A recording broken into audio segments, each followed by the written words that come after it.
45 yung score ko over 50. Ikaw, Torjang, ilan ka? I'm only 37. Gagi, pre. 20 lang yung score ko.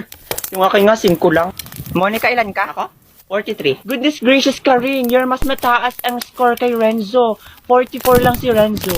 Pre, totoo? Oo. Nalimutan ko sagutan yung sa likod. Ano ba, Torjang? Mas matalino kaya talaga ako kay Renzo. Talagang tinatamad lang ako mag-aral kaya laging second honor. Pero paano pa kaya pag nagseryoso ako? Ay, di ako na ang first. Sarap talaga siya muraan itong bida-bida na ito. Ilang ka, Trisha?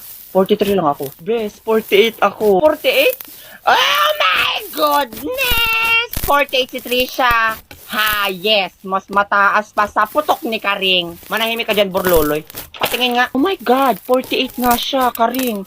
Napaka-bobowers mo pala eh. Talaga ba, Torjang? Teka, imposible naman to, Trisha. Nandaya ka, no? Hoy, hindi kaya ako nandaya. Sabay kaya kami nag-review ni Borloloy. Napaka-inggitera nito. Tanggapin mo na lang kasi na mas mataas yung score niya kaysa sa'yo. Wait lang, iche-check ko. Ma'am, kulang po ng S yung dog niya sa essay. Dapat po plural yon.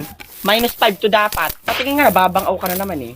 Anong dapat plural? Is naman yung ginamit na verb. Huwag kang tanga dyan ha. Hoy bulwak, ako ang naggawa ng essay na yan. Mas marunong ka pa sa akin. Hoy, akin na yung test paper mo. I-check ko din. Siguradong tama ang sagot ko dyan. Si Torjang kaya nag-check niyan. Talaga ba? Ma'am, tingnan niyo po yung modus ng magkaibigang bayo ko. Diba sabi niya po, mali kapag may erasure? 5 po yung may erasure ni Karing. Tapos, dun po sa essay, mali-mali po ang grammar, pero nilagyan po ng 15 points ni Torjang. Tingin nga, iho. My family is the human and the human is the Ano to? Hindi ko mabasa.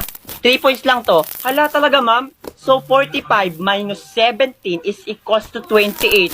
Grabe naman yun, pero deserve mo yun. Akin na yan. Karing, it's okay lang. Don't cry na. By the way, sino ba nagturo sa'yo ng essay? Hinayo pa ka sa'yo yun galing!